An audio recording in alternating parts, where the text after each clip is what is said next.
We'll give another minute and then we get started. I was waiting for Sumit to dial in. He's my good friend, and I see he's already dialed in. Hi, Shrikant bhai. Good to be here. Thank you.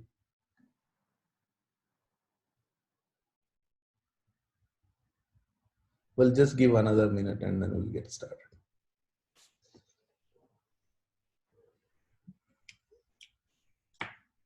Today is an interesting topic. I did not think I was going to present this today. I was completely thinking something different, but when I started putting the presentation, I got into something else. So hopefully it makes sense. All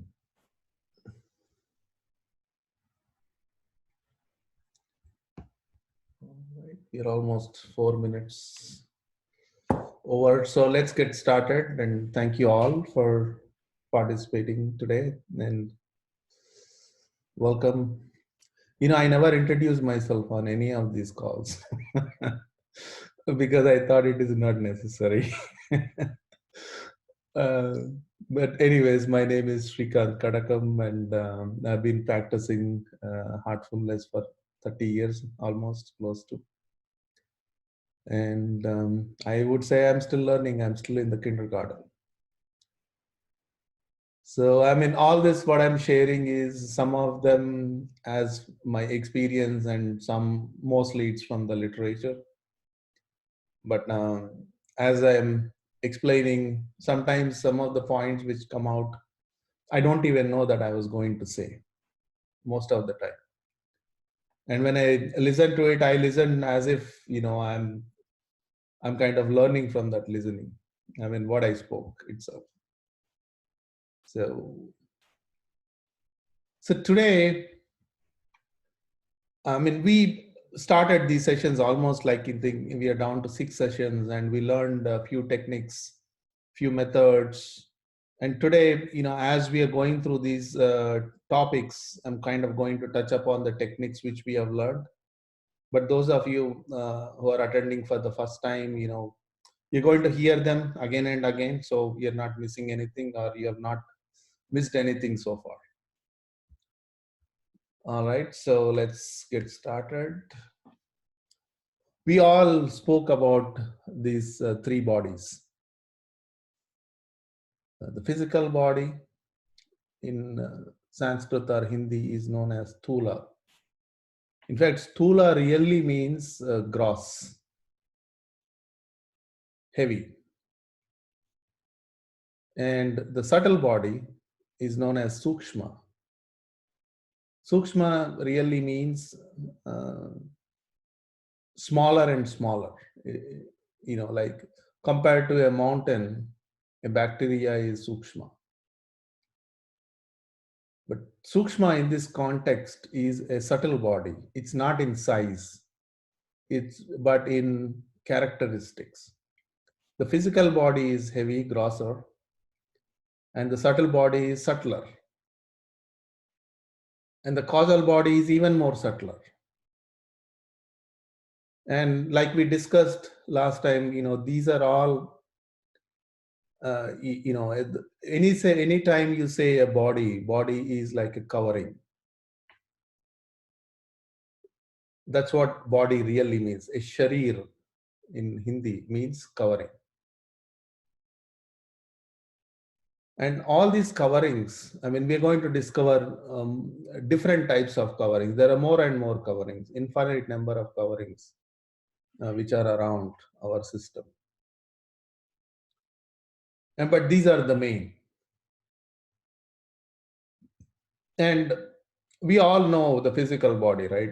Made of organs, heart, limbs.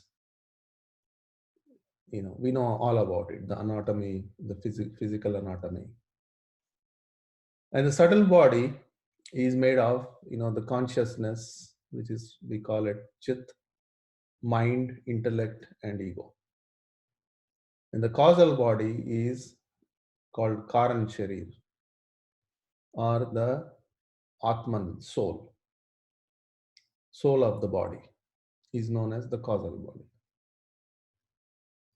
But once you start getting deep into these studies, you might ask why soul or even Atman is treated as a body when it is not. Food for thought. I'll leave you with that question. Right. Then we are again coming to a different perspective of looking at things. This is called 5 sheets. 5 sheets around our system.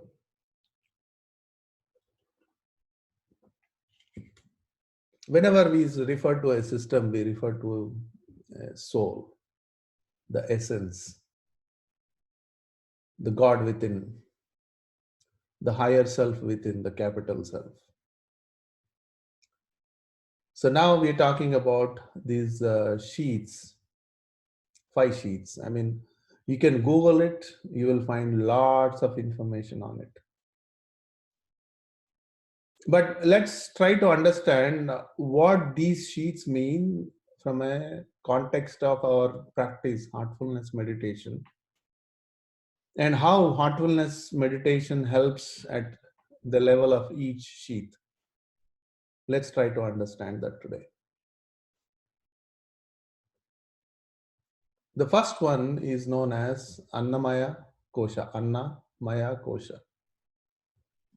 Anna in Sanskrit or Hindi literally means food. So the way it is described is, there are 2 ways of looking at it. This body is made because what it has put into. I mean, that means all the food is transformed into this body. All the food we have taken. Even right from, when, mother, before even giving the birth to the child, that this Annamaya Kosha for that baby is happening based on the food mother has taken. Accordingly, this sheath is formed. So it all depends on what the input is going into this body.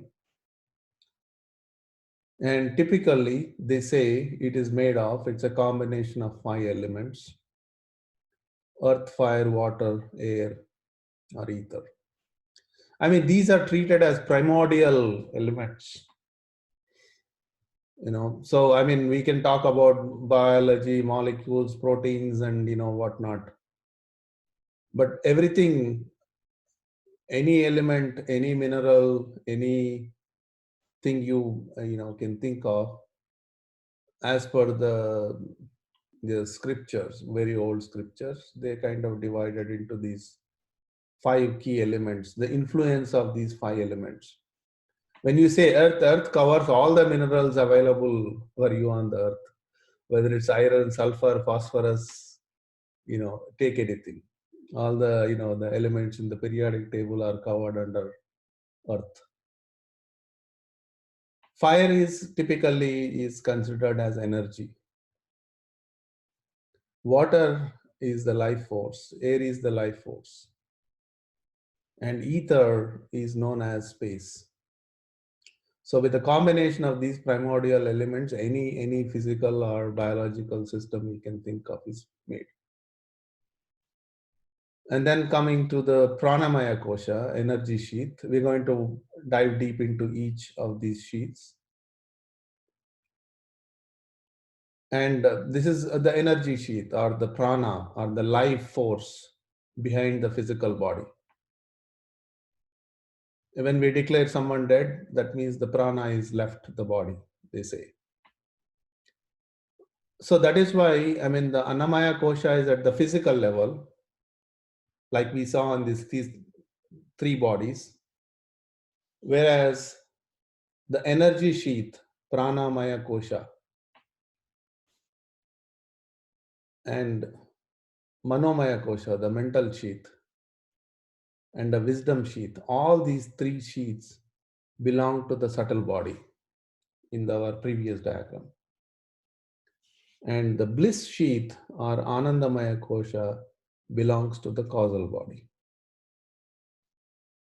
But why are we even talking about these? If you ask that question, what this is representing really is, I'm going to say this in our conclusion, but I'm kind of started with the conclusion. What these are representing is the spectrum of consciousness. At a physical level, this consciousness is at a more aware state, the consciousness we perceive or the awareness we perceive. As the spectrum is going to the subtler and subtler states, we treat the same consciousness as subconsciousness, as a super consciousness, the supra consciousness, as we go deep into it. So that's why this is basically representing a spectrum of consciousness. So what we are going to learn is how the spectrum of consciousness is being affected or refined due to the practices we take up in heartfulness meditation.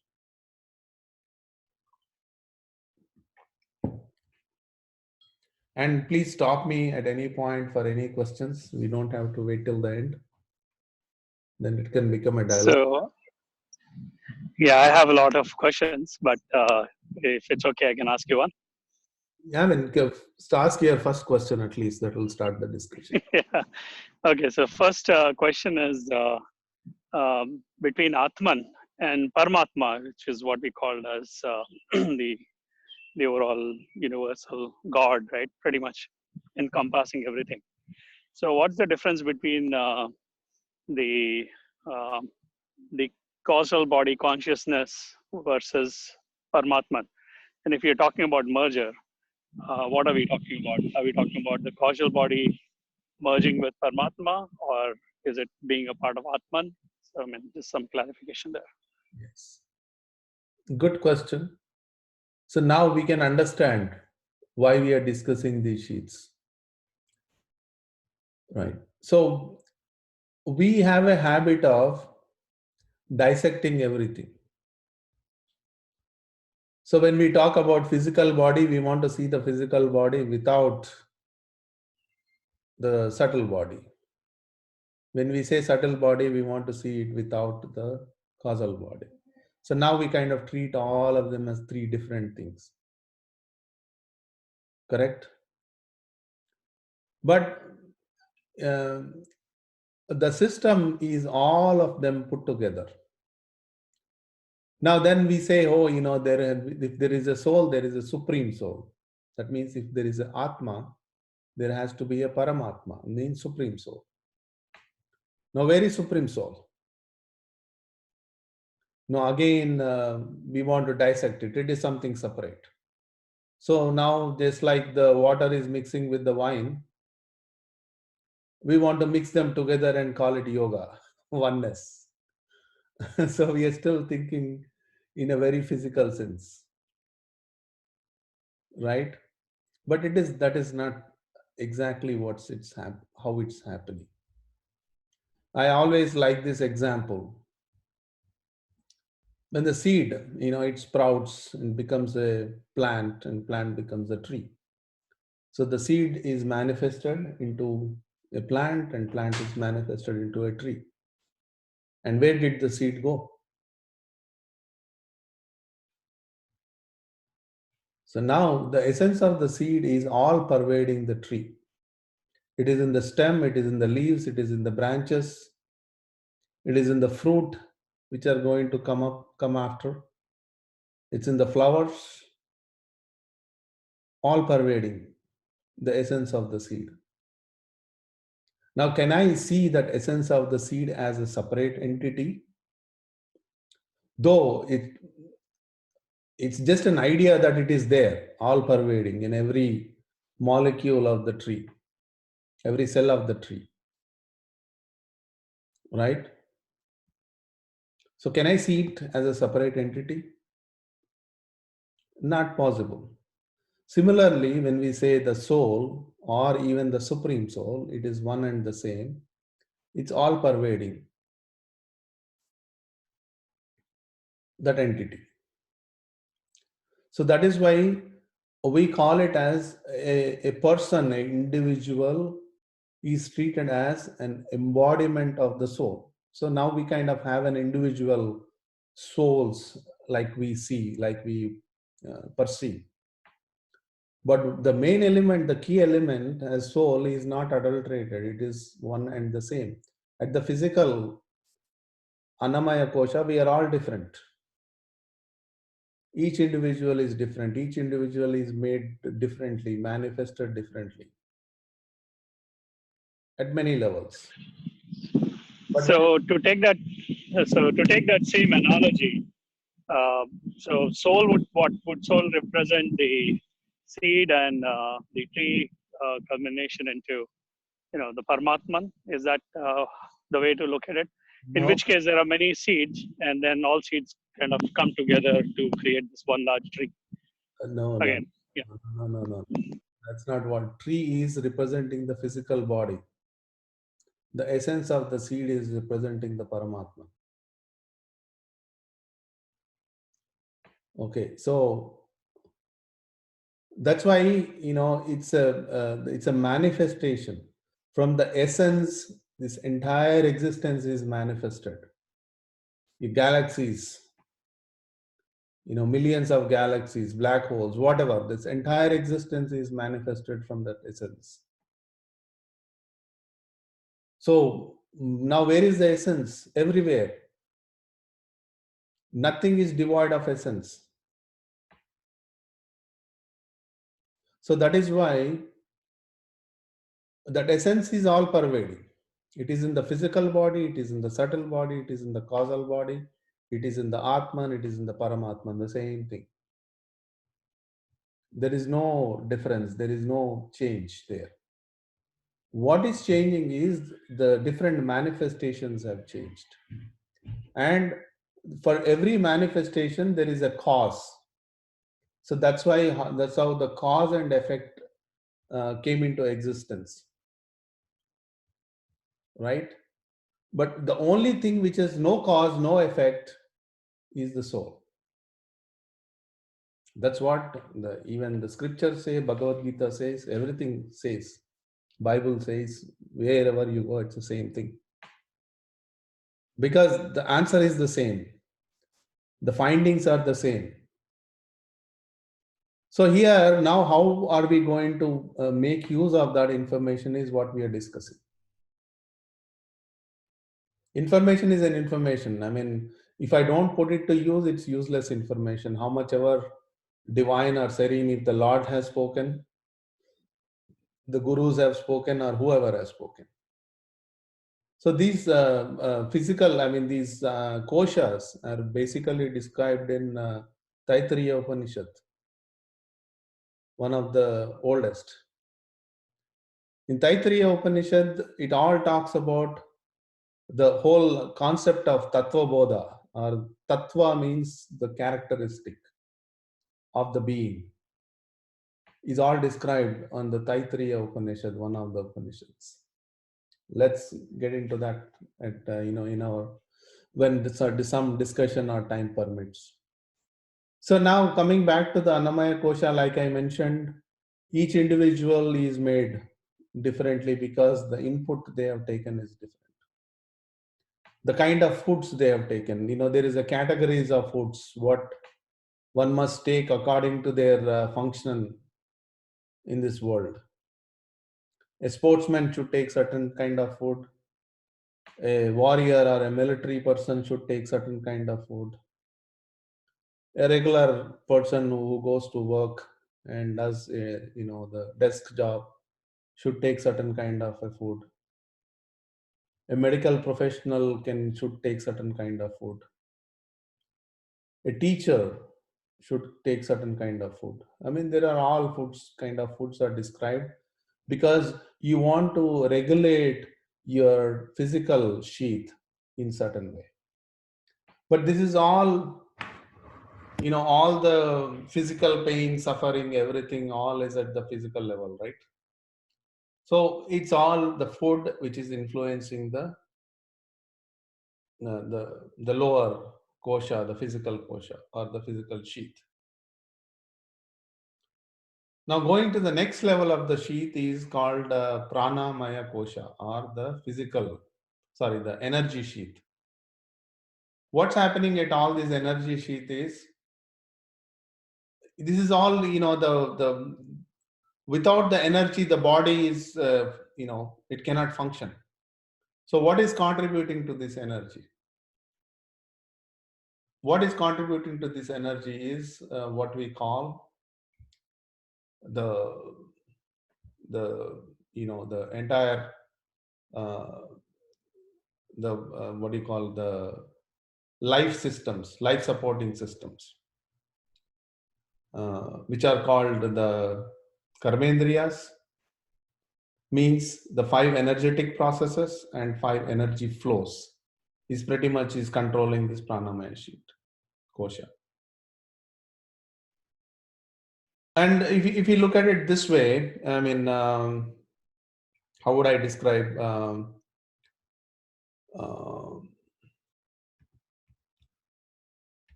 I kind of lost the chain of my thought. Sorry.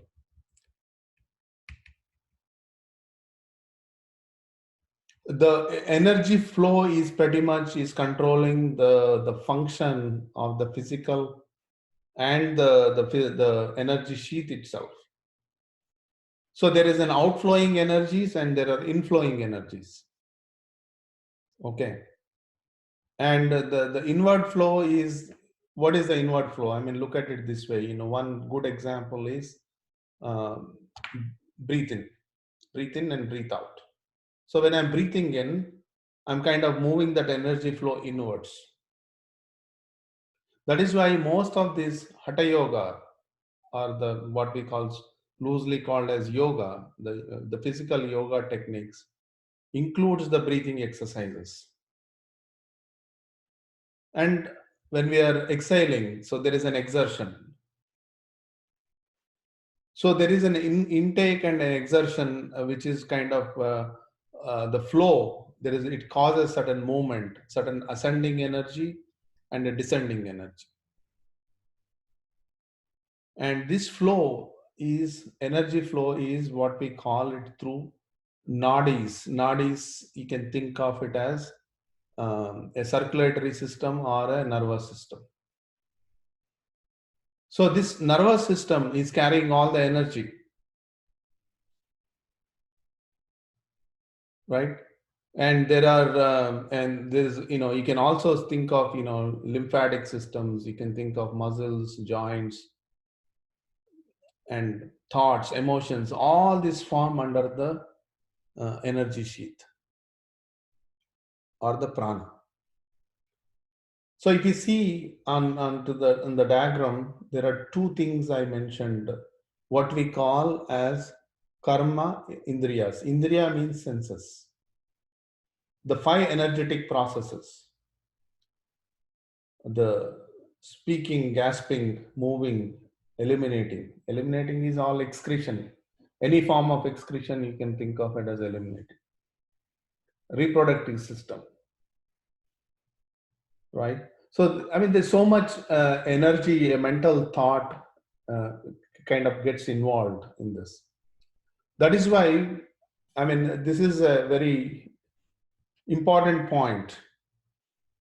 The last point, if you see here, whenever there is an imbalance or illness happens, it actually appears first at the level of the energy sheath. I don't know how many of you are familiar with this aura pictures. Have you ever taken an aura picture?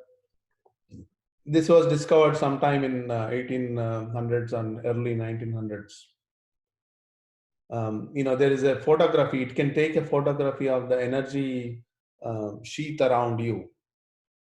And based on the colors and based on the density of the colors, they can pinpoint certain ailment or certain illness which is going to happen. There are predictions of the aura pictures where someone has predicted some gastric problems, serious gastric problems, even much before they showed up on the physical system.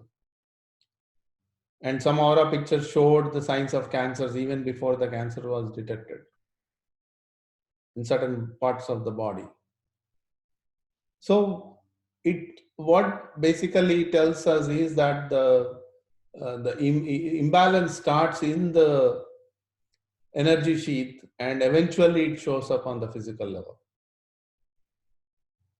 That is why, I mean, these Hatha Yoga practices, that some of the saints of the past who were the Hatha Yoga masters, they say they lived even up to 700, 800,000 years. You can see that mention of them in the Vivekananda's complete works. He has met Hatha Yogis who lived for 700 years, 800 years. Because by keeping the energy sheath intact, they were able to keep their physical system intact. So what are those energy sheaths? The mainly energetic processes and the energy flows. What they call it as pranas. So there is a respiratory, evacuatory, circulatory, digestive, and reversing. So there is a Sanskrit word for that is prana, apana, vayana, samana, udana.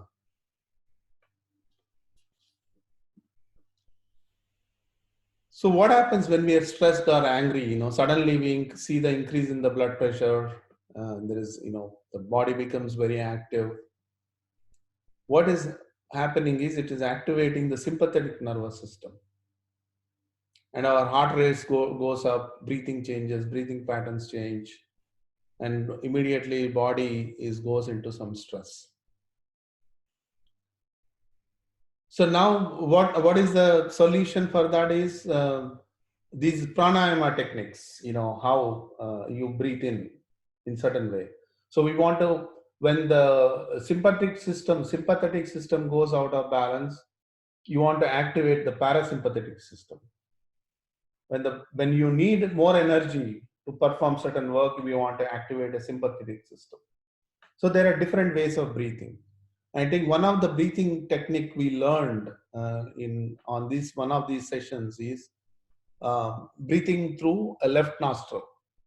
So we close with the thumb, we close our right nostril and we breathe through, we inhale and slowly exhale through the left nostril.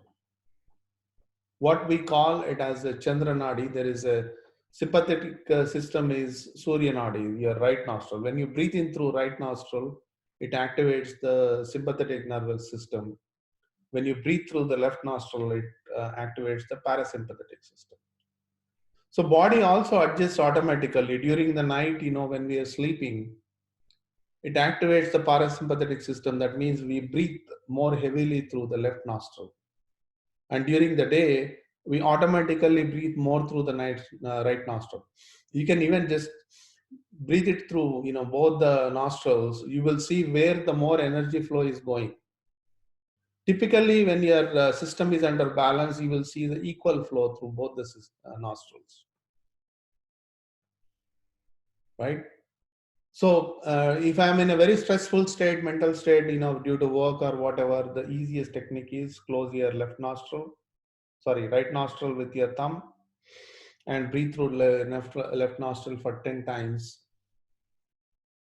Suddenly you will feel relaxed. That's all it takes. Even when you're under stress, fear, uncertainty, you can always use this technique.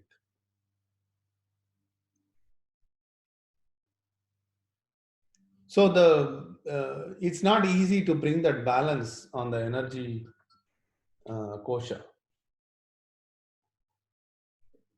A lot of things, I mean, there's always a disturbance happening because the waking consciousness is very active in this sheet.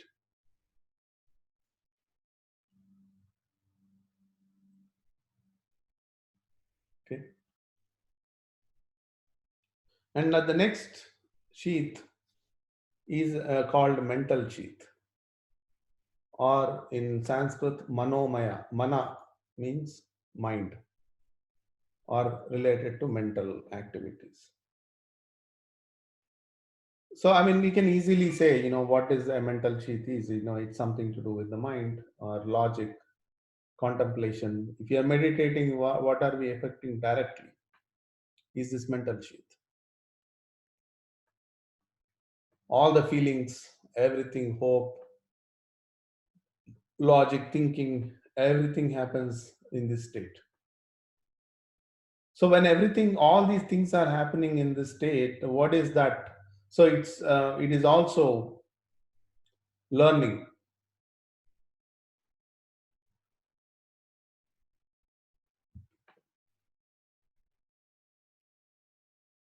And this Manomaya Kosha is a part of, we call it as inner bridge. If you have heard this word Antaha means inner, Karana means bridge. It's an inner bridge from a human life into a divine life. This mental sheath can tap, the consciousness can tap into the much deeper levels on one side, and on the external side also it can touch to the highest levels, because it's all about our grasping this universe happens through this mental sheath.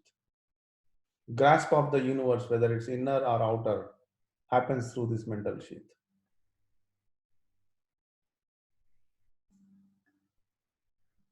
All the questioning happens from here.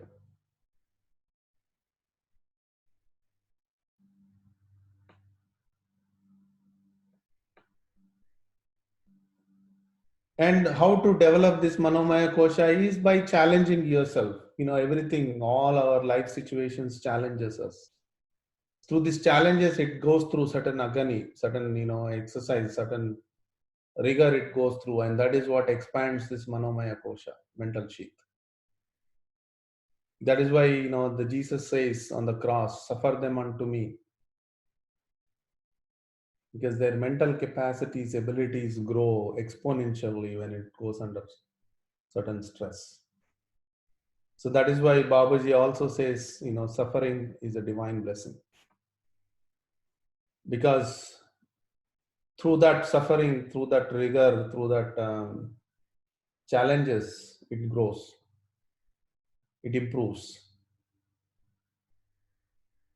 But also there is a tendency.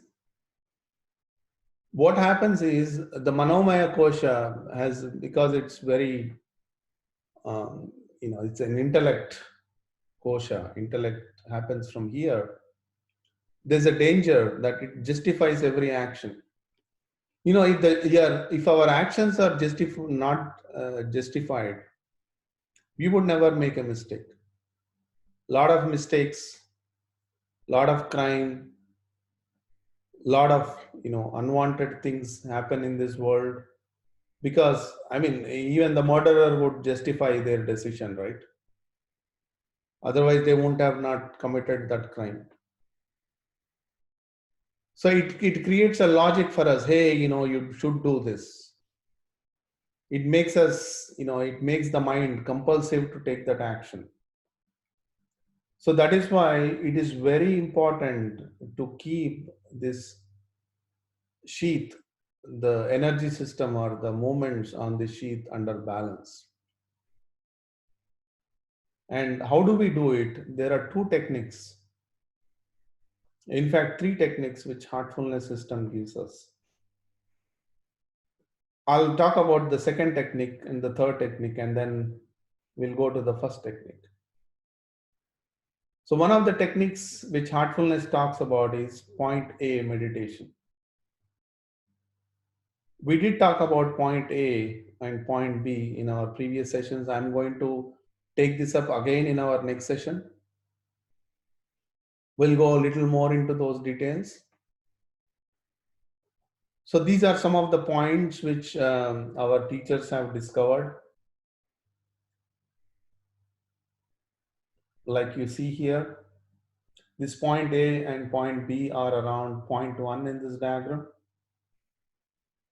We'll get into more details around it.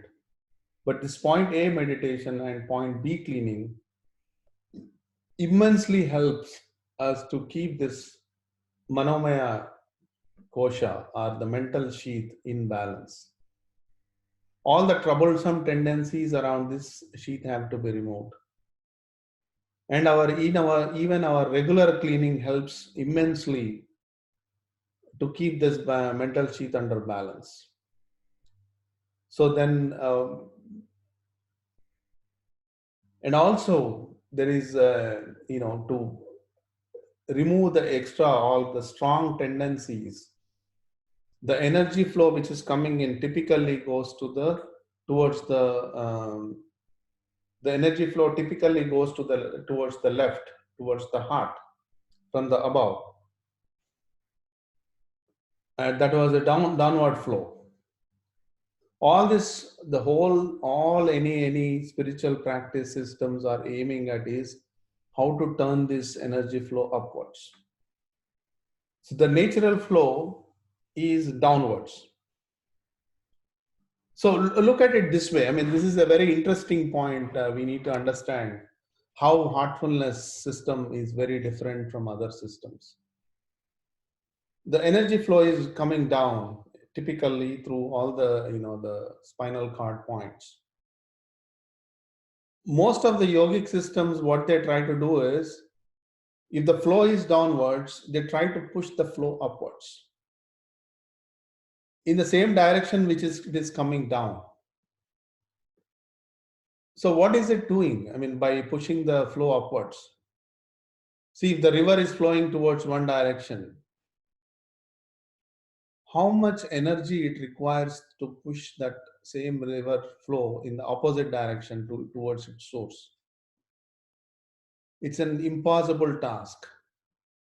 It could cause a lot of floods. It could cause a lot of disturbance.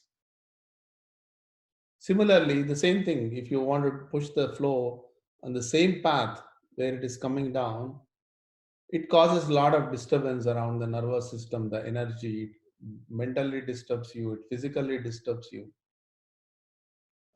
Though your objective goal is a right goal, but the process we choose is not correct. Whereas in heartfulness system, what it does is it will take this flow from here, from left, it diverts to the right and it pushes upwards from the front. So it takes that same flow on a different path, upwards.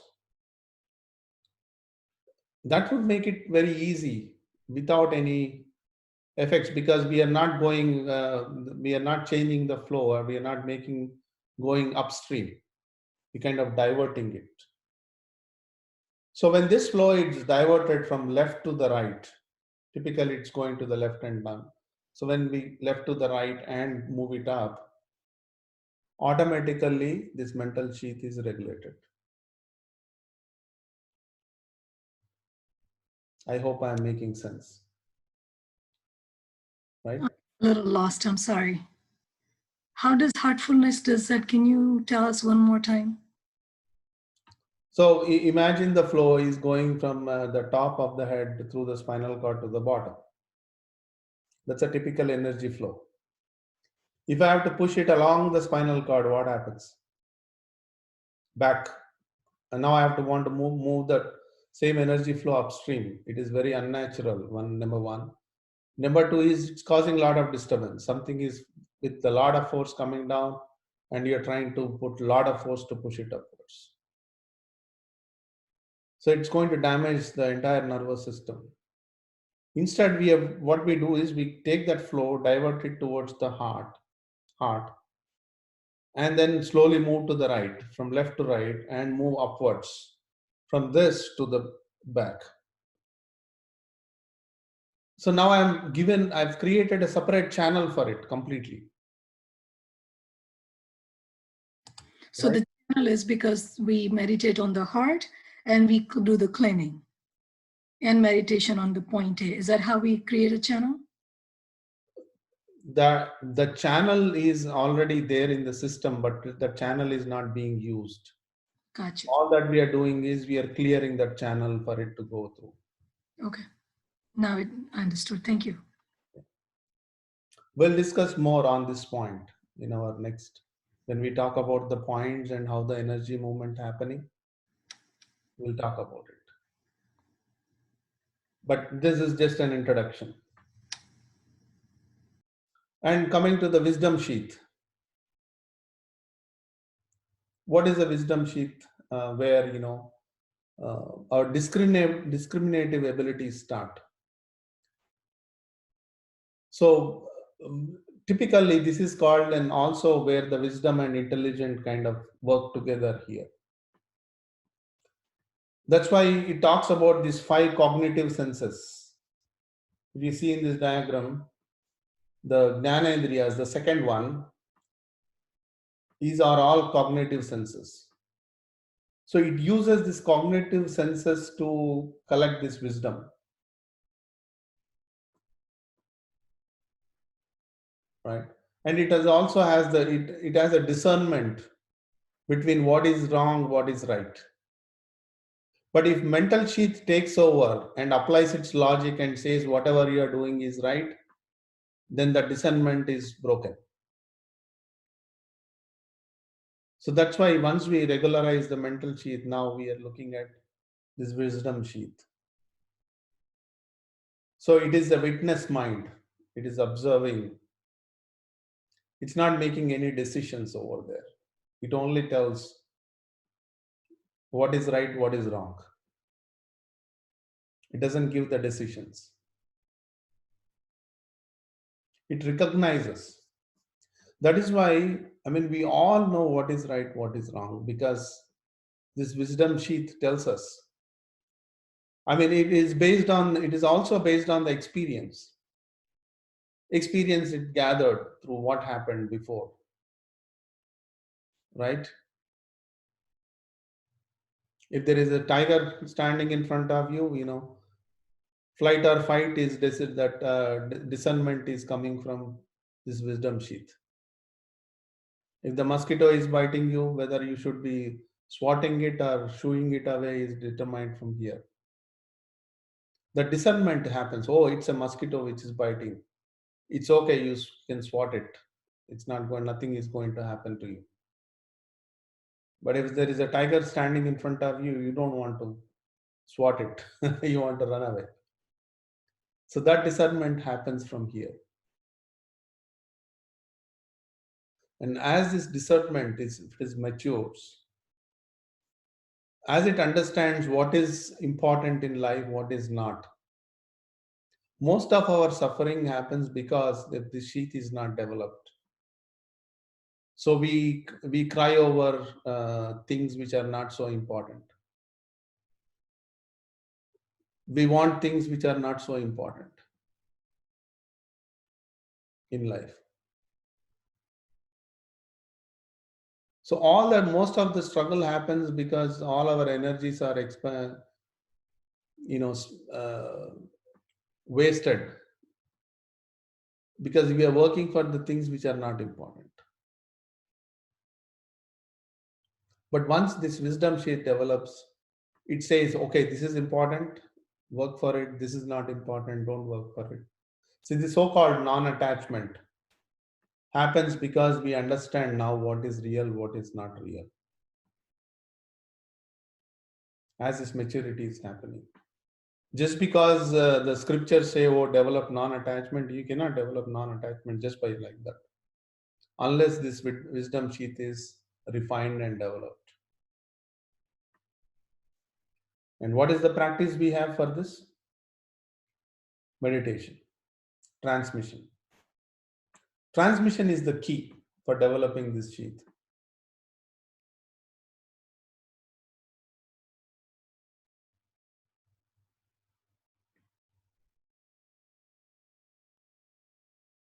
So once this wisdom sheath is developed, my actions, my reactions, my wants, my desires, everything transforms. And what is contributing to it? The transmission, the yogic energy, which is used in the heartfulness system.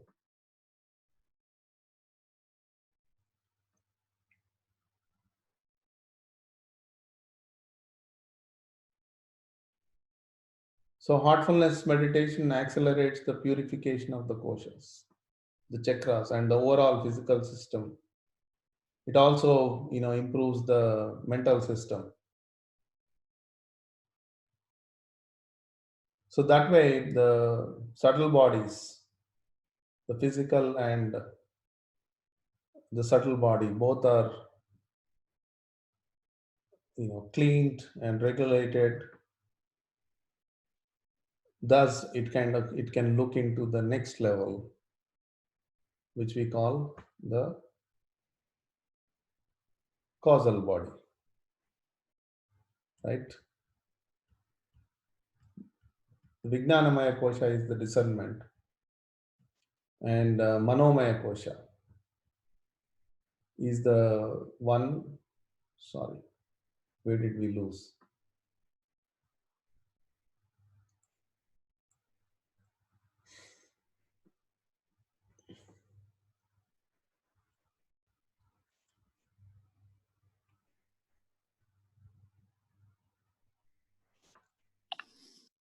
Shrikant, I have a quick question. Sure. You mentioned that when the subtle body is regulated, then we enter the casual body, okay? So what do you exactly mean by we? Like, is it the mind that enters that, or does it, this is something I don't understand. Like, when, like, we become in contact with casual body, what is exactly in contact with casual body? Is it our subtle body? Is it the mind or consciousness? What is that? Yeah. So all that we are talking about is the spectrum of consciousness. And what is traveling along with the spectrum of consciousness is our awareness. So as the spectrum is regulated more and more, our awareness can extend up to the causal body. Right now, the causal body, even the wisdom sheath, which is also part of the subtle body. So our spectrum is only that awareness is very limited. So we have not gone to the super conscious state or the supraconscious state. Reason, we are not accessing that reason. We are not aware of it. Reason, that sudden irregulation on these bodies, which is preventing us and making us look more and more outwards. For outwards, the regular aware consciousness is enough. We don't need much. But as we are going to more and more beyond these sheets, it slowly, reaches the causal state, which we call as a bliss sheath. Actually, I made a mistake. This is referring to basically a bliss sheath. After sheath of knowledge, what we are calling as Vijnanamaya kosha is the bliss sheath.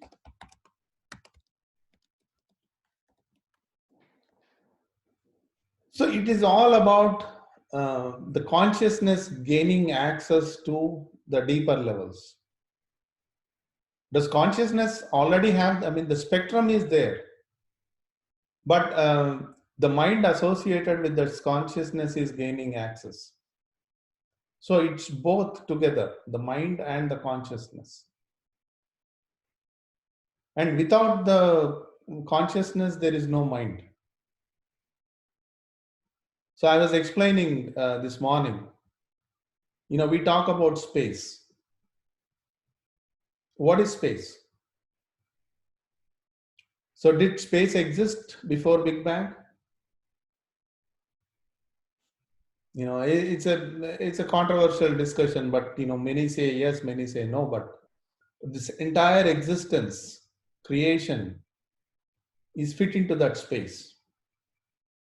Is there space beyond this existence? Yes, They say universe is continuously expanding according to the science. Where it is expanding into? Into the space which is already there.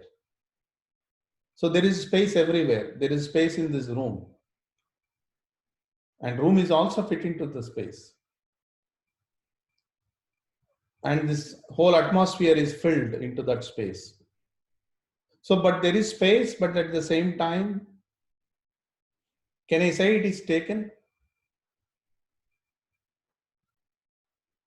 So the space along with this atmosphere still exists. The space still exists. That's how consciousness has to be looked at. But slowly, as things are becoming subtler and more subtler, the mind itself has certain perception of this awareness, what we call as superconsciousness.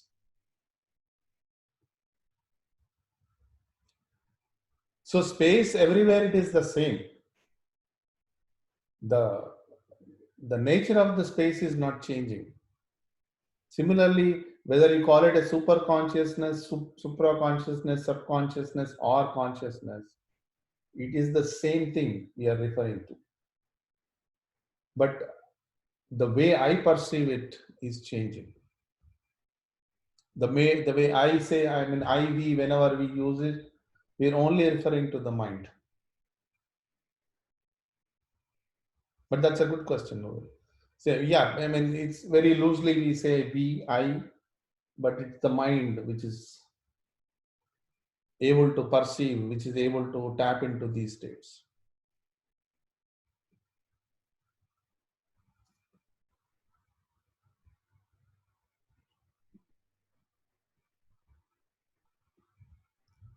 So this is all bliss sheath we're talking about. Bliss sheath is known as again Vijnanamaya Kosha, where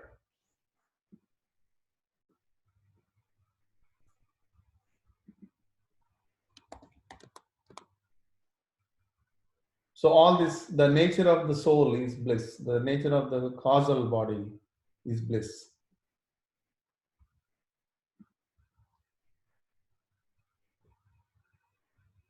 Which is the much more subtler than all the other sheaths. And this sheath, bliss sheath, is not anyway, in no way connected or influenced by the lower sheaths. That is why we cannot directly exercise this. You know, it requires certain certain transcendence of the mind is required.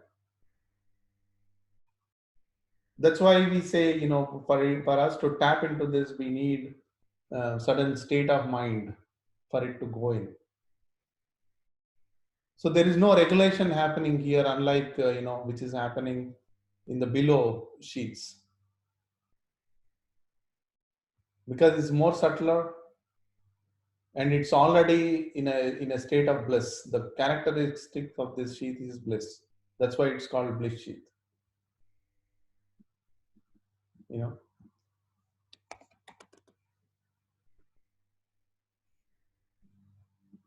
So, but the meditational practices transmission, as we progress, we do tap into these sheets.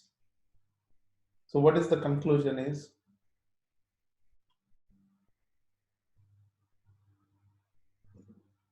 the ego is one of the elements of the subtle body.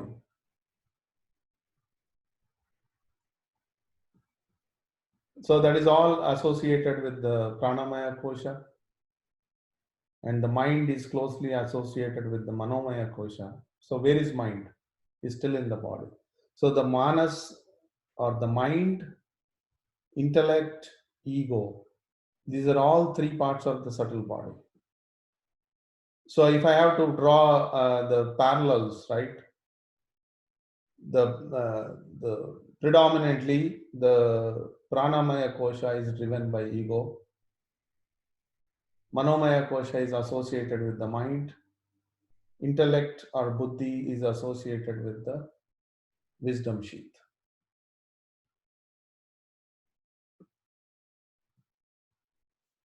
Then what about consciousness? This consciousness question is always, a very disturbing question, and you always think you never have an answer, right answer. Why we don't get a right answer is because at some level we want to think of it as an element, something we can tap into, something is, but it is all happening because without consciousness we won't be talking, we won't be, none of these koshas, none of these sheets would be functioning. Just like how this whole universe existence is fit into the space, all this entire spiritual anatomy itself is fit into this consciousness. If you draw that parallel, then understanding consciousness becomes very easy. Otherwise, we're always stuck on this question, what is consciousness? So now where is it? Like, where is space? Everywhere. Where is consciousness? Everywhere.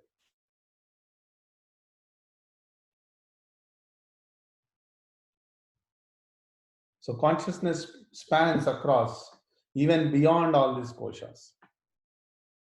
But through spiritual practice, what happens is, as I mentioned, these sheets are like layers, dividing the functioning of the consciousness, the spectrum of consciousness.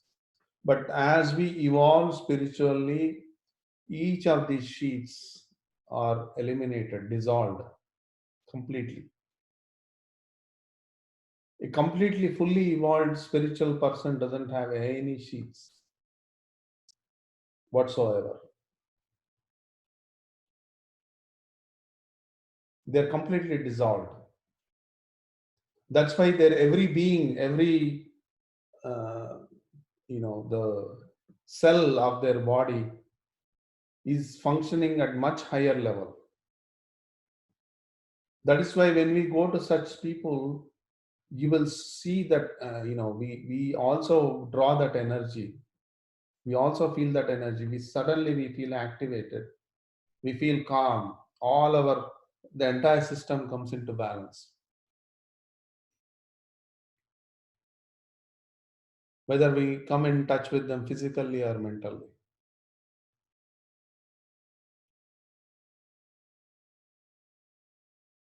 But one has to be a completely enlightened person to give that effect. But through all these spiritual practices, with the heartfulness practices, we can assume that we can get there. Why I'm saying we can assume? Because now it's only an assumption, but we have to work at it. We have to see it ourselves. Some master sitting up there telling you, is only an information. It's a borrowed knowledge. We don't want borrowed knowledge. We want to make it our knowledge through our own experience, through our own practice.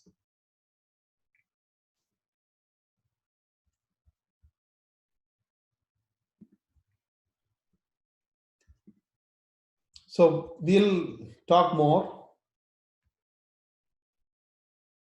I was kind of going to talk about, all the regions here, what all the regions, the spiritual regions, which we are going to understand and experience. The heart region, mind region, and there are many. There is no equivalent English translation for it. Supraconscious, conscious, even beyond what we call the central region. When the mind reaches such states, it gets much deeper. Sorry for, I have some errors on my presentation. I just prepared it in the last 1 hour. My whole week has been a very busy week. I was almost working 18, 19 hours. Anyways, so No worries at all. We appreciate all this.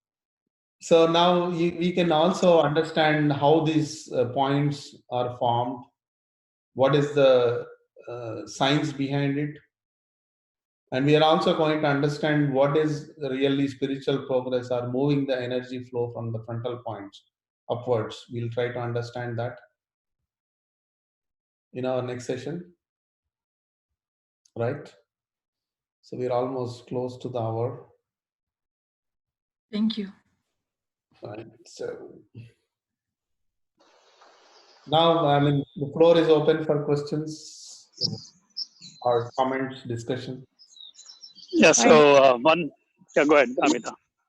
No, I was just going to ask a question around transmission, because he spoke about us how we are able to work on all of these vrittis, right? So through meditation and through transmission. So my question is, though, transmission, and this is, sorry if it's a lame question, I'm still new, but does the transmission only occur when you're in a sitting with a preceptor or trainer and in satsang? But when you're sitting by yourself with your own meditation, you're just sort of preparing to be receptive to the transmission, or you're able to achieve that transmission even through your personal sitting? That's my question. See, when you look at the baby is thirsty. It knows only when it's thirsty. It doesn't know where the water is coming from and how it can get the water. What it does is it puts the thumb and starts sucking it, quench the thirst. Correct? We have all seen this. So now, as a grown-up, also the thirst, inner thirst is there, but we don't know how to quench it. So we are expending all our energies in different ways. We are going to movies, we are watching TV, we are playing sports. So many passions we are trying to build to quench that inner thirst. Now, when we come to this heartfulness system, what initially happens is there's a lot of cleaning happens. Certain balance is restored. And after restoring that balance, the transmission is given to us for the first time. Now the heart sort of understands, this is what I'm seeking all the while. And this is what, quenches my need, inner need. The moment heart realizes it, now every time it wants it, it is automatically drawing this transmission, because the transmission is everywhere, it's available. But until heartfulness, that heart is not opened, it's always looking for something else. It did not realize that transmission is the one which it is seeking. Now once this starts happening, every time that need is created inside us, the transmission flows. But what happens is, in our lack of discernment, we still expend our energies so much outside, thinking something else will quench the thirst. I gave this example last time. If you're thirsty, you take Coke. It will give a satisfaction for a few minutes, and then you feel more thirsty. Because Coke is not the right thing to quench your thirst. Water is the right thing. Right? So that mind, in its lack of wisdom, again exploring more and more in the wrong direction. But if I kind of divert all my energies, because now my heart understood, realized this transmission is the key, then I divert all the channels into one. then I can take the more and more benefit of this transmission. And it is happening all the time. It is not just happening when some preceptor or the master is giving a sitting. But when a preceptor or a master is giving a sitting, there is more specific work is happening. More and more cleaning is happening, deeper cleaning, so that the transmission is more focused towards you, so that it's sort of forced onto you rather than you drawing it on your own interest.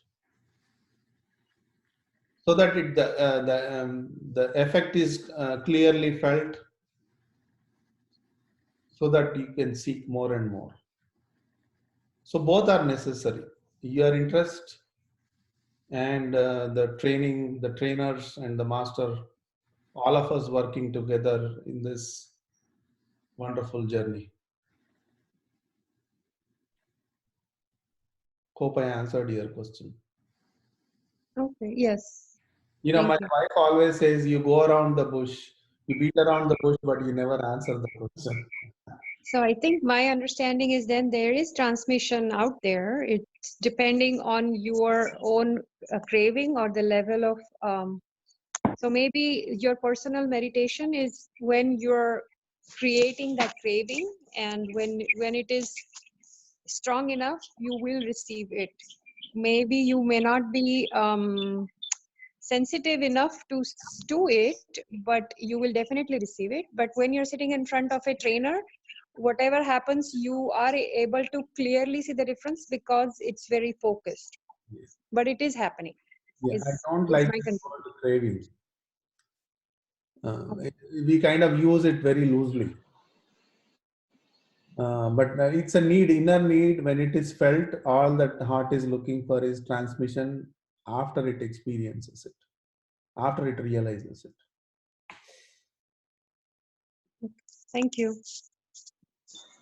Srikanth, So, yeah, please go ahead. sorry, I have a question. So how long does this cleaning process go? How many sessions, or you said that there is no preset time limit, but in your experience, the cleaning process, how long should it take normally in order for you to receive the transmission? Okay. First, let's understand what the cleaning is doing. Cleaning is removing the what so-called samskaras. And samskaras are the ones which are creating, guiding, and most of our life situations. I mean, it's whether it's my own samskaras or whether it's the samskaras of my family, whether it's the samskara of my society, all individuals put together, the samskaric effect is in place. But as an individual, it's my duty to get rid of whatever the baggage I am carrying. So the cleaning removes this baggage. So as this baggage is being removed, like everything is occupied in a space, right? If I remove everything which is occupied in that space, what remains? Space. So now then this consciousness becomes free. And as this is becoming free, it is more and more able to connect to that inner essence. It draws, it becomes one with it, right? So that is why the cleaning process is important. Now, how much cleaning it takes, as we are in action, and if one believes in many lives, from the time the life started till today, there's so much accumulation is happening there. All this accumulation gradually needs to be cleaned. It cannot be cleaned all in one go. So as long as I exist, this cleansing is required. But once once a stage reaches, because we need to perform actions, we need to live, right? Once a stage reaches, as the impressions are formed, or as the samskaras formed, they are cleaned. Then I don't no longer need the cleaning. But it's a long process. It's not one day, but I'm sufficiently clean to receive this transmission. The first 3 initial sessions you go through, whether by attending master classes or whether taking one-on-one sessions with the trainer or the master, doesn't matter. One is prepared to receive this. At least the bare minimum cleaning is done for one to receive it. Thank you, Srikant. Yeah, so Shrikant bhai, my question now was in regards to our own conduct and the way we live in terms of being able to, kind of achieve this. So Ashtanga Yoga talks about Yama Niyama, quite a few different elements. And our meditation and transmission probably is a shortcut towards the so to say blissful thing.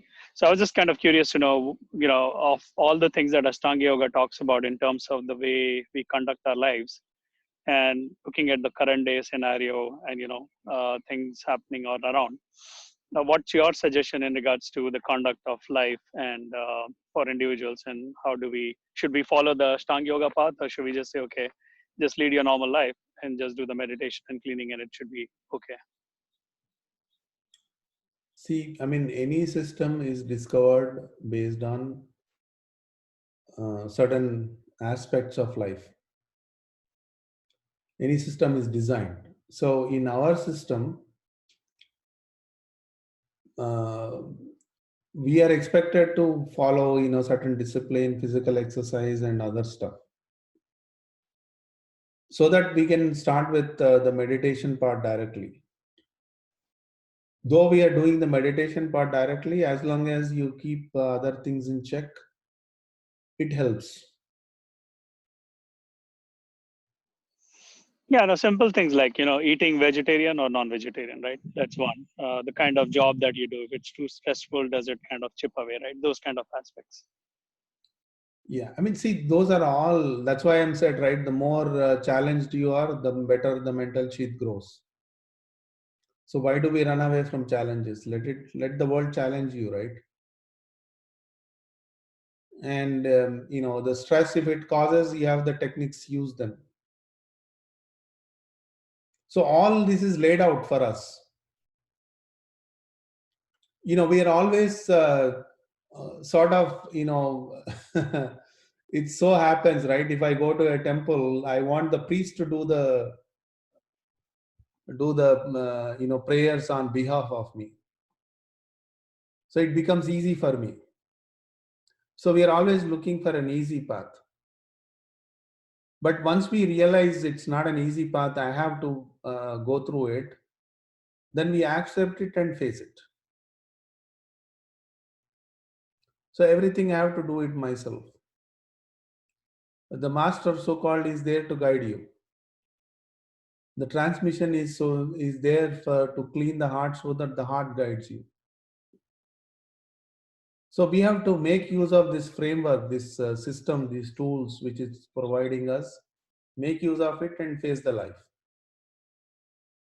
We're not fixing the life.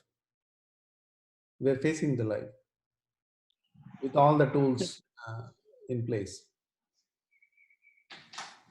Okay, thanks. Then the next thing is about the Annamaya Kosha, right? So let's say you've reached Ananda Kosha, sorry, let's say you've reached the blissful state.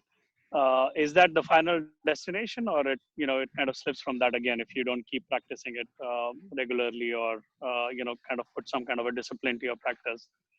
Would that still remain? Is there like a constant that comes in, or is it fluctuating? So you asked me the similar question last time, and my saying was there is nothing called a final destination. Wherever you reach, it's the beginning. It's a beginning from that stage. There is infinite states, and reaching the causal. I mean, we are trying to kind of look it as a journey, point A to B to C to D, but it is not exactly like that. So it's now we are looking at an n-dimensional picture. We are not looking at a two-dimensional picture. So in this an n-dimensional picture, as this progress is happening, it's an infinite progress. And all this, when all these sheets are dissolved, where are you going? So there Yeah, is, so I'm so yeah, that's so I'm thinking, yeah, that's why these sheets are only for our understanding that, you know, the spectrum of consciousness can expand from a physical state to a state of soul or state of causal body. It's not like we are reaching the, you know, I mean, I'll tell you as per the approach, if you see it on my screen.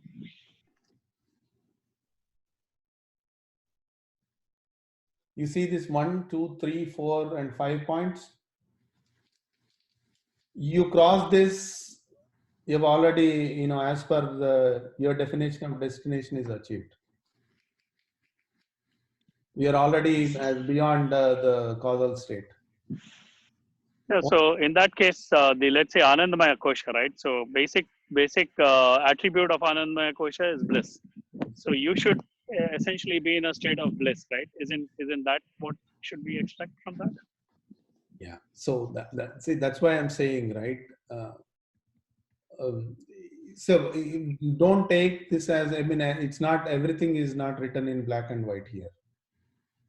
It's a very dynamic process.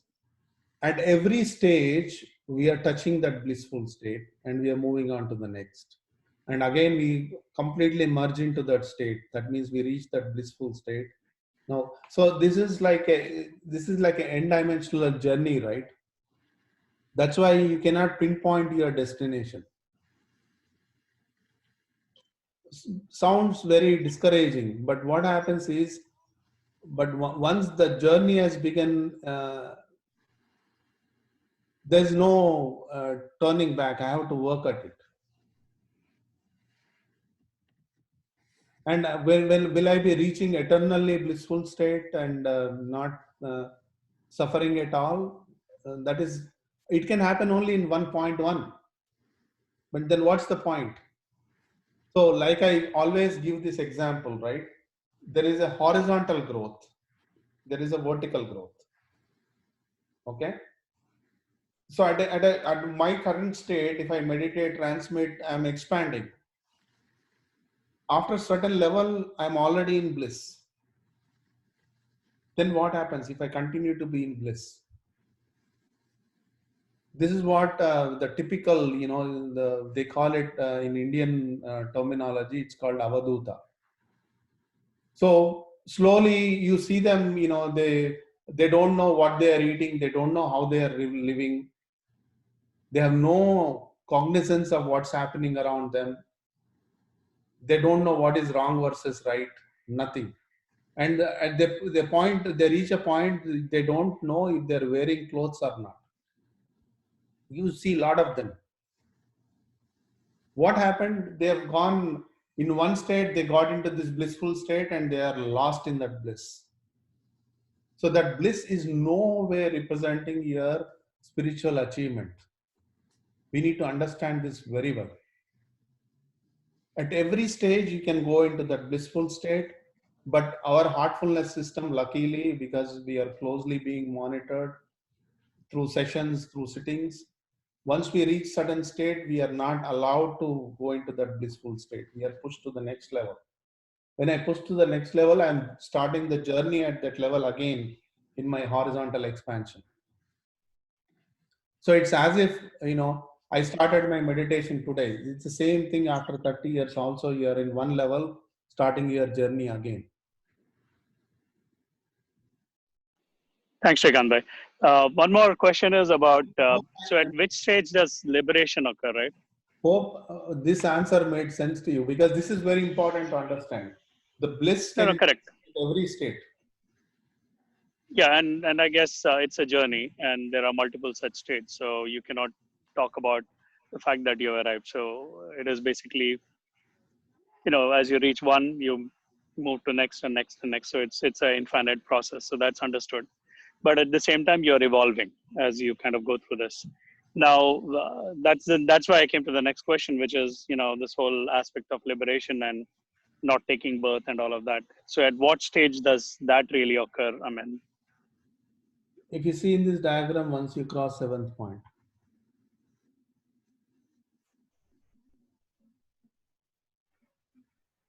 but there are more to go. So liberation is only that the life is escaping from this transmigratory state. It's as per the heartfulness, if there is any achievement to be called, that is the lowest achievement. It's like you passed your elementary class. You're out of elementary school, now you're entering middle school. That's all liberation is. Do you know if you are liberated? Do you know what stage you are at? I mean, personally, I mean, is it something that you realize when we are liberated, or no?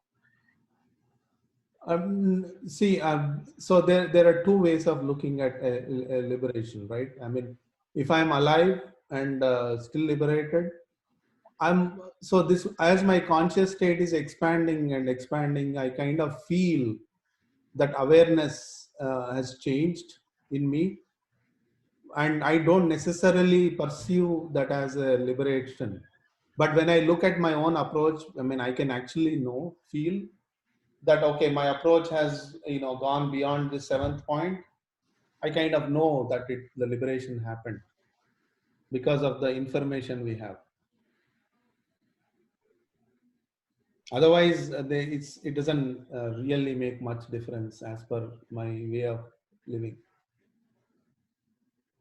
But it kind of gives me a sense that, okay, if I pass away, if I die right now, then I don't have to kind of live the same human life again, but life is continuous. I still have to expand, whether in a subtle form or a physical form.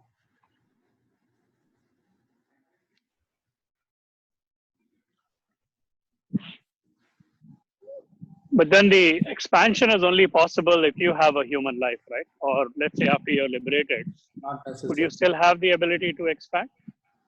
Yeah, that's what I'm saying. Human life is only a transmigratory state, but life is continuous. Even Babuji is still expanding, Lalaji is expanding, everyone is.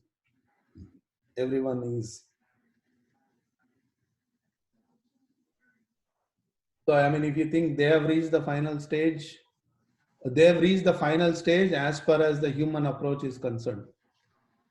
But from that, there is another stage, another level.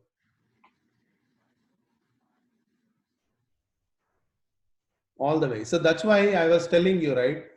The total mergence with the ultimate is possible only when every life reaches there. Because we kind of look in as individuals, you, Sumit, I, Srikanth, why I'm reached the goal and you are still here, or you reach the goal, I am still here. That's not how it works. Because soul is one, the essence is one. So the only thing happened, essence which is manifested has to completely merge back. That's why it's not me alone spiritually progressing, but I have to put that effort for me to reach wherever. And the rest is following behind me. And this me, then the concept of I becomes, when it becomes universal, then I cannot see as myself being liberated. So that's why this whole concept of liberation is only that this embodied soul has dissolved all these sheets, so that now it is kind of on a free march to reach that ultimate state. That's why the effect of all the 5 elements is only till this region. So once I cross this, now I'm no longer at the state of the 5 elements, under the influence of 5 elements. So I've passed that, but that doesn't mean I reach the goal. Thanks, Srikanth. So that's why, I mean, this is where it get little complex, I mean, convoluted to perceive it. Reason is, we always bring everything down to the physical level.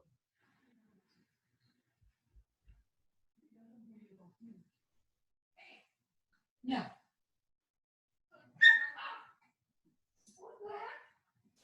So it has to change, and it will change eventually.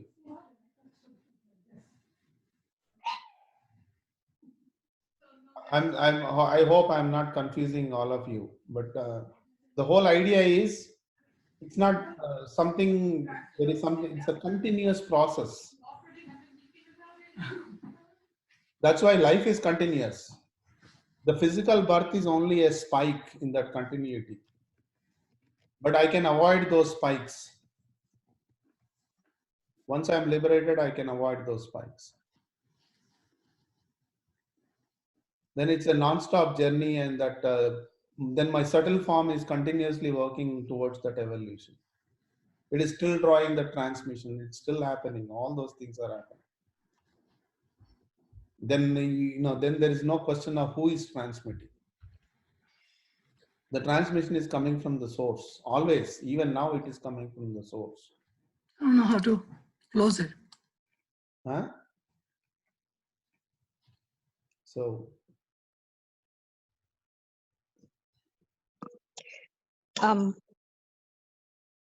Sumit, are you done with your questions? I had a question, but I didn't want to take us away from this topic if you're not done here. No, I'm done. I'm done. Please go ahead. So my question is again very basic day-to-day life scenario. So when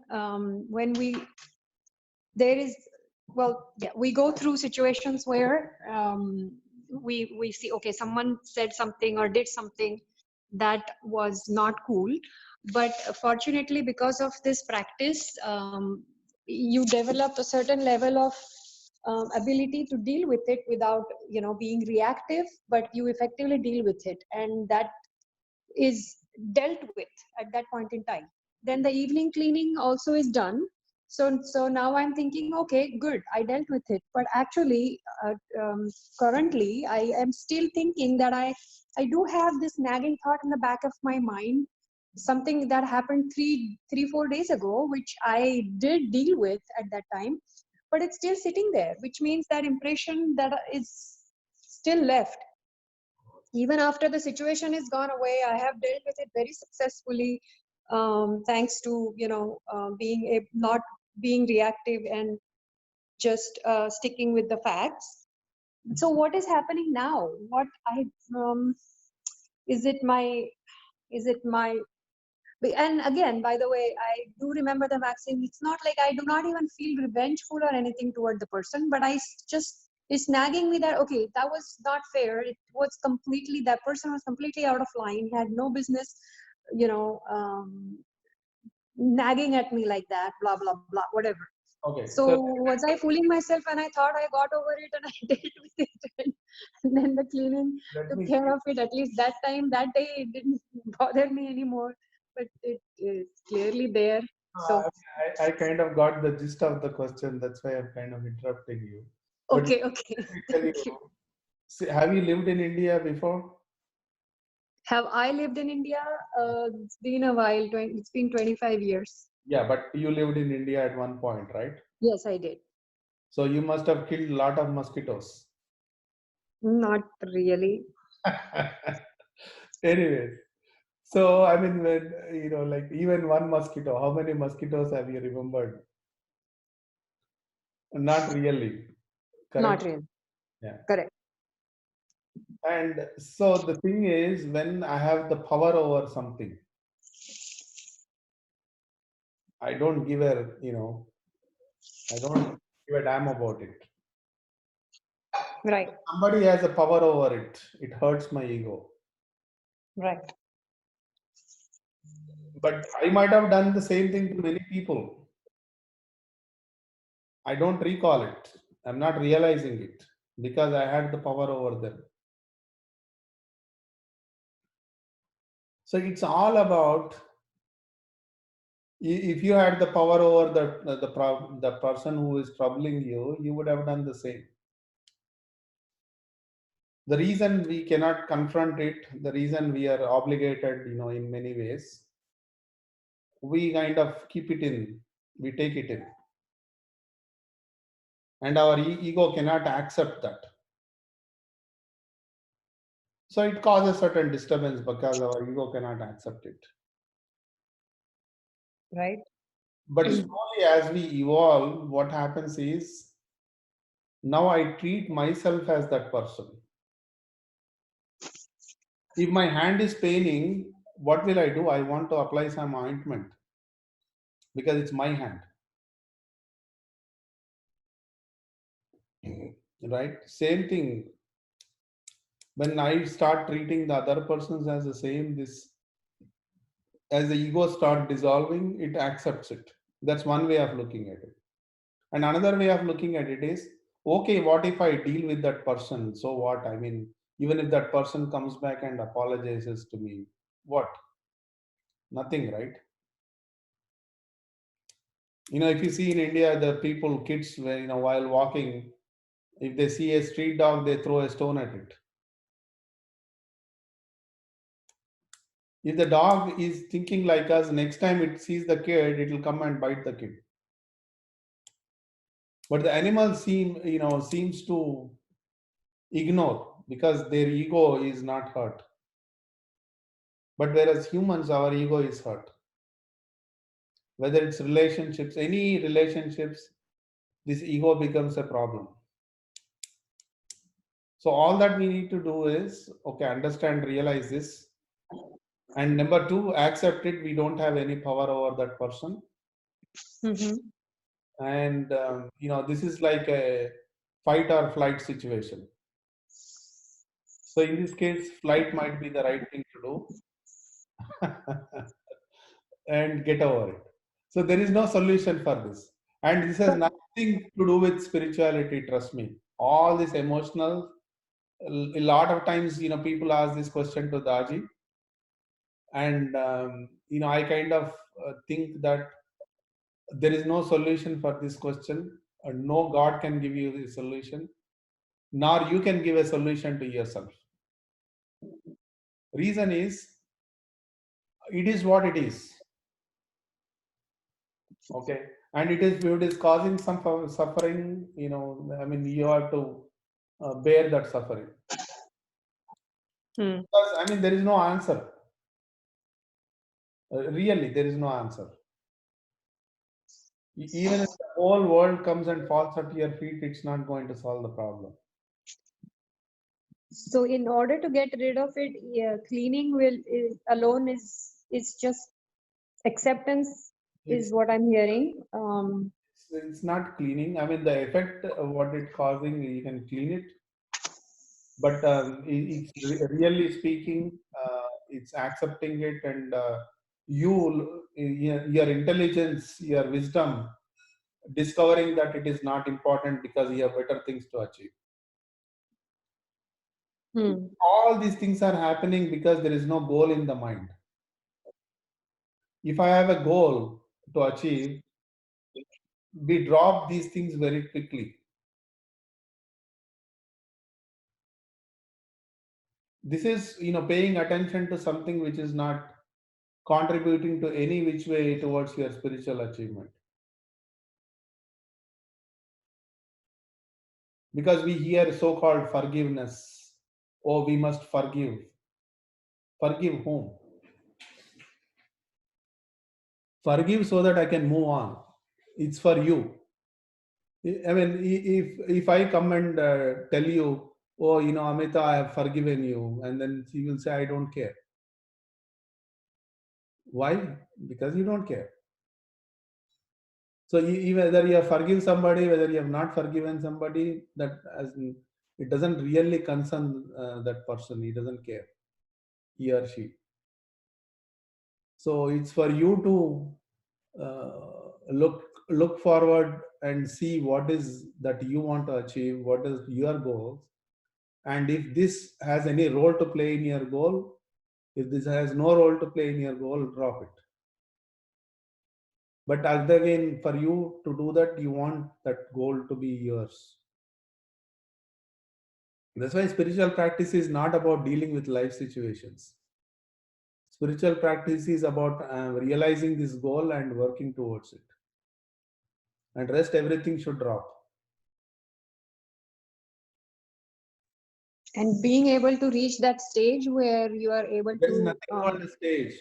discriminate, No, like this is there's nothing. discrimination, right? Like the brain should discriminate, okay, this is unimportant, drop it and focus on your goal. No, this is not about any achievement. Right now, today, you just evaluate. If it is this contributing any way to your goal, no, drop it. So now first you have to realize whether you have the goal or not.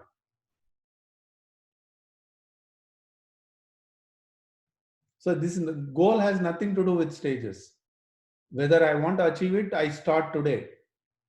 Whether I don't want to achieve it and only want to deal with my life, deal it. You'll be dealing all your life, and the next life happens, you'll be dealing again. Next life happens, you'll be dealing again. You will be only dealing.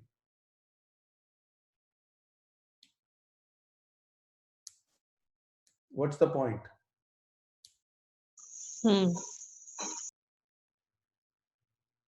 So if this life or next life, I don't remember anything what I've dealt in my past life. So I've come here, now I'm dealing with this life. I'll come again next, I'll deal with that life also. Again, there will be another person troubling me.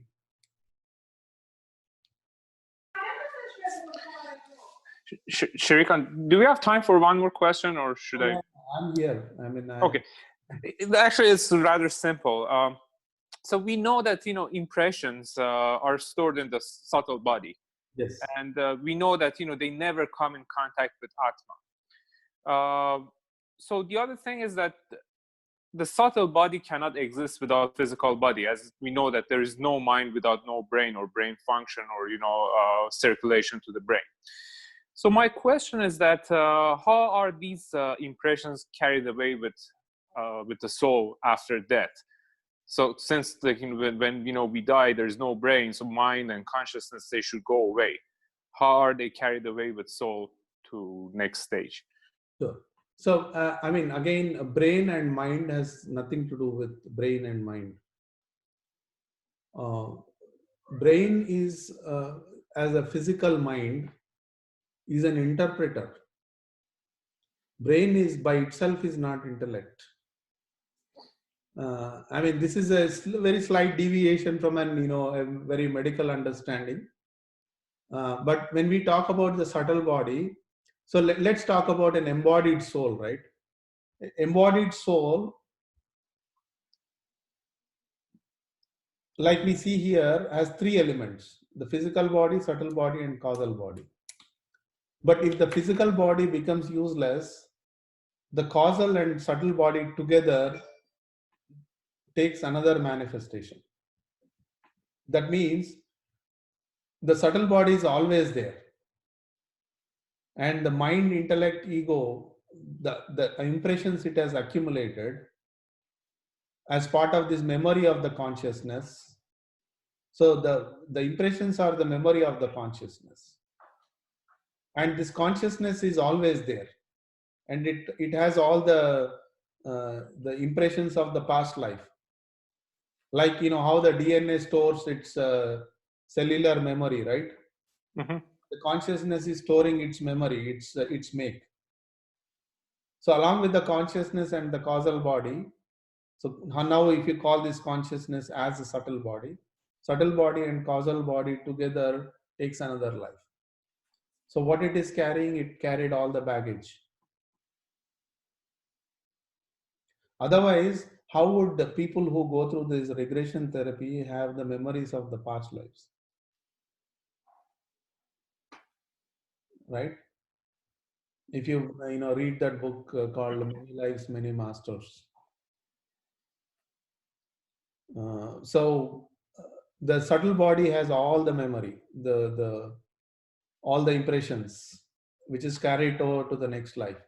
Even if I'm liberated, the so-called impressions are carried to a liberated soul. If I have any impressions left. So the idea is to exhaust as many impressions as possible, because here mind helps as a tool to get rid of the impressions. Mm-hmm. But here, And so mind should not be confused with the brain.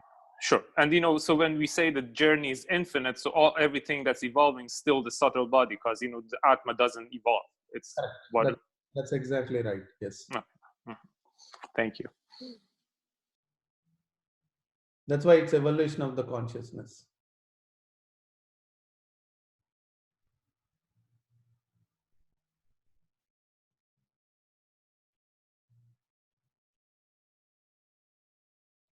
So that's why any life situations are life situations to be dealt with and move on, because my goal and achievement is something else.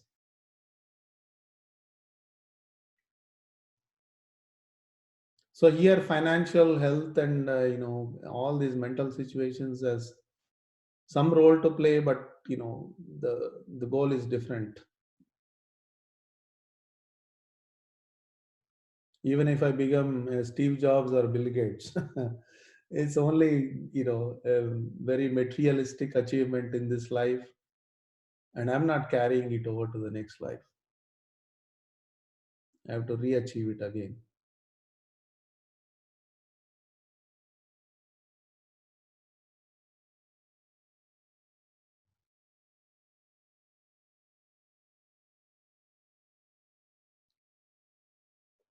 All right. Well, meet again next Saturday, same time, 2 o'clock, and we'll understand more on the spiritual anatomy. And thank you all for participating today. Really appreciate your time. Thank you. Thanks, Shrikant. Thanks, Shrikant. Thank you.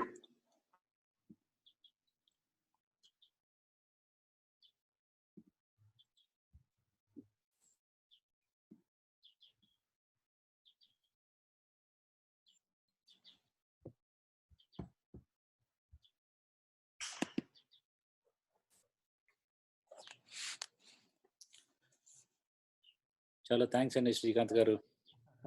Thank you for patiently waiting and listening. లేదండి